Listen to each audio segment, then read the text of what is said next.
Hello, Team Greatness. Yes, it's me, Jessica, with marketingforgreatness.com, the recovery attorney that turned herself into a forensic digital marketer. And now I help entrepreneurs and marketing teams to build brands and monetize them. Yes. In today's episode, I want to demystify what exactly is manifesting. How is it that you can get anything in your life, and why? Why?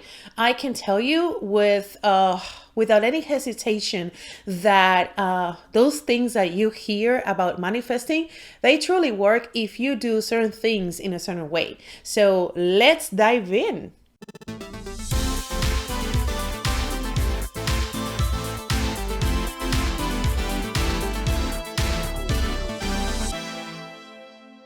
The power of manifesting essentially means that your mind has the power to visualize anything that you want to accomplish. And then with that visualization and a series of processes that has to do with what we are going to cover today, if you get to do all of those steps as part of the process of manifestation, things will happen in the way that you want it to happen.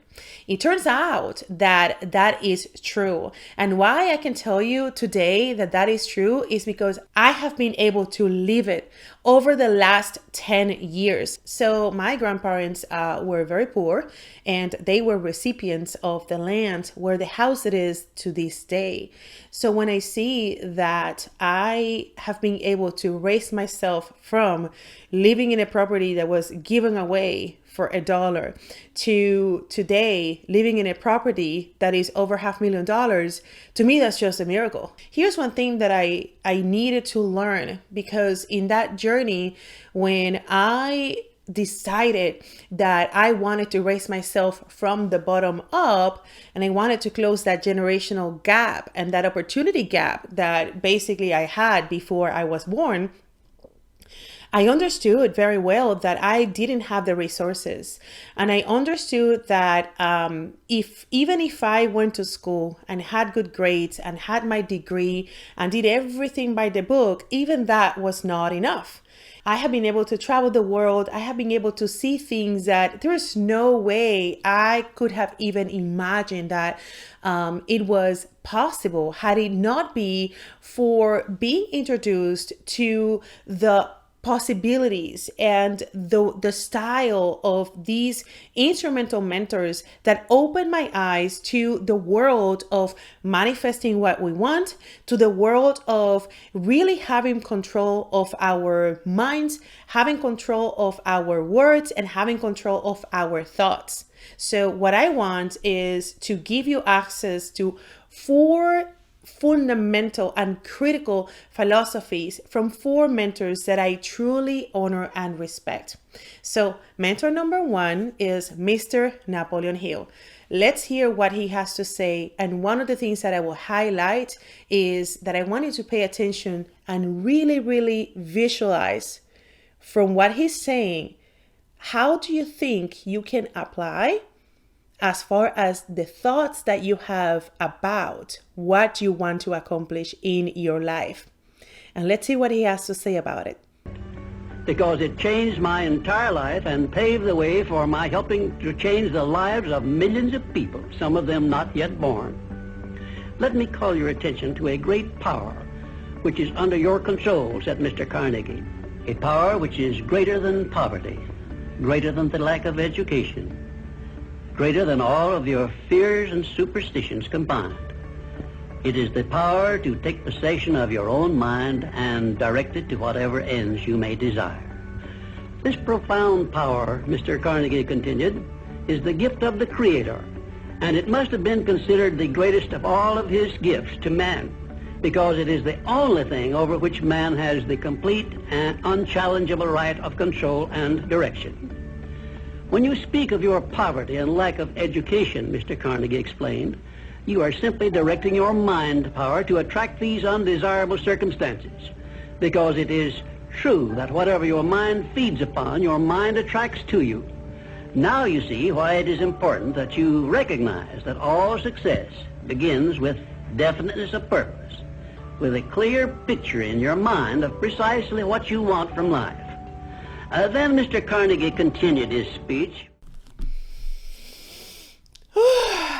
Isn't that amazing? So, without hesitation, let me introduce you to mentor number 2, Bob Proctor. You probably saw or heard, or maybe if you Google, you will see that Bob Proctor was in the movie The Secret.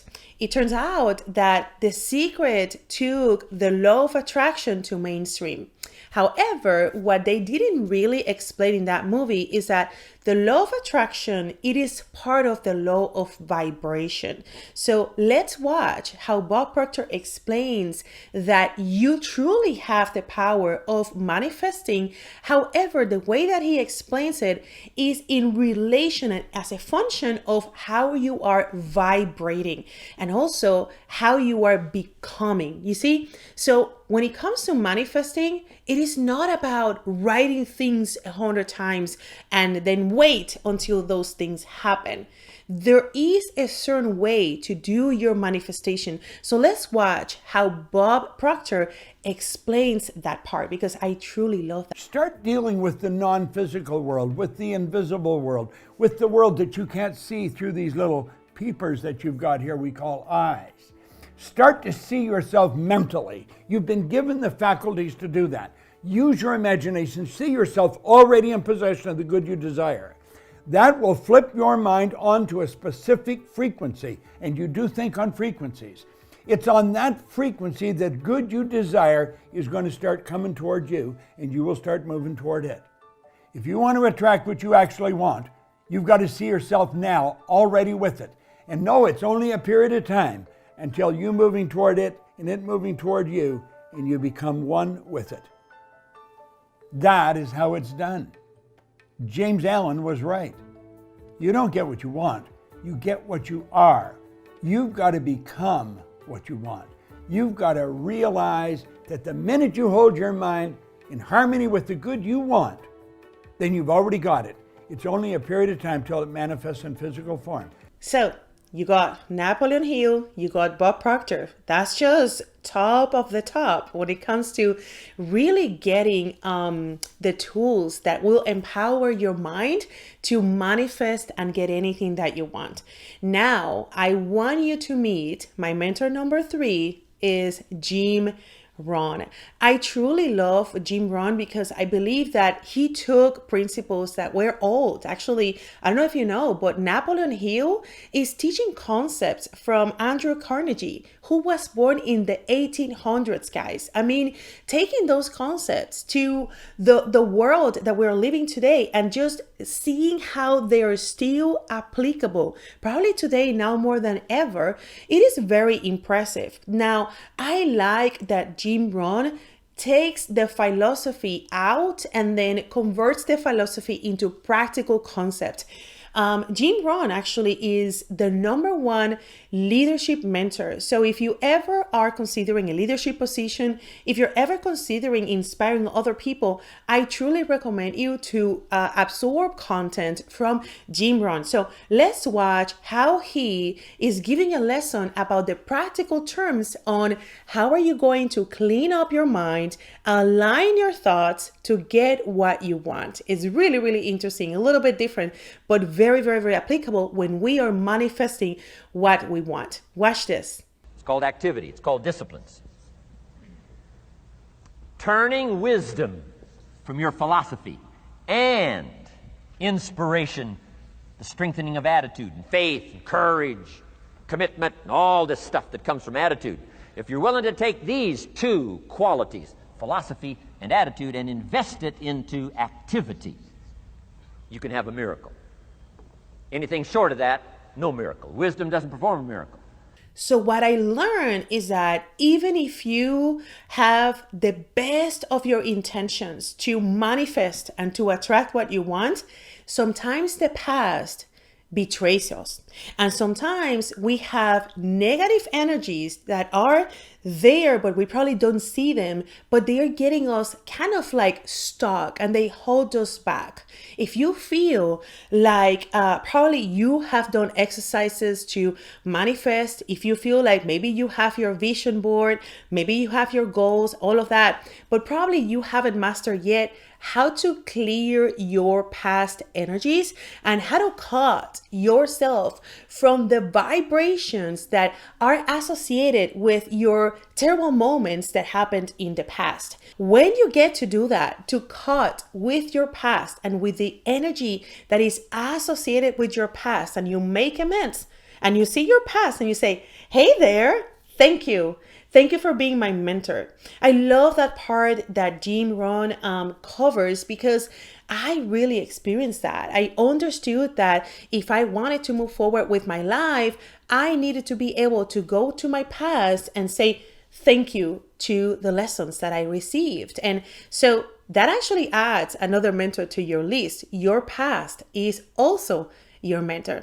Now, with that being said, I need to introduce you to my favorite mentor. It is Wallace from The Science of Getting Rich.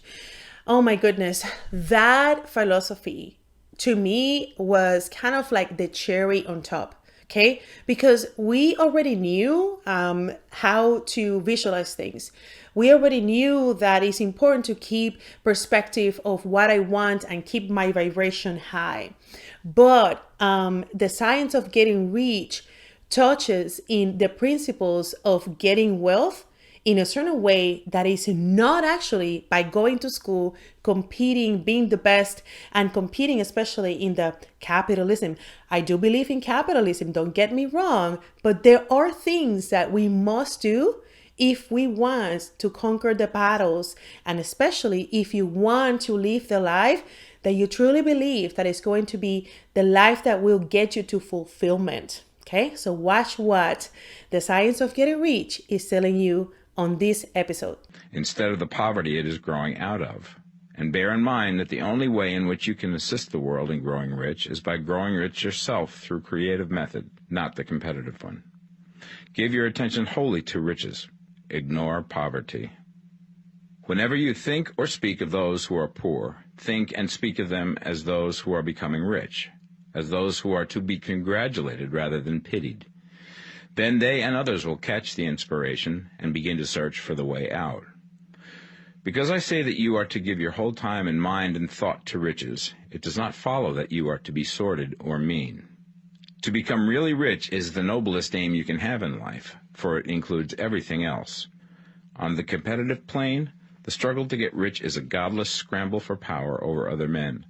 But when we come into the creative mind, all this is changed. All that is possible in the way of greatness and soul unfoldment, of service and lofty endeavor, comes by way of getting rich. All is made possible by the use of things. If you lack for physical health, you will find that the attainment of it is conditional on you getting rich.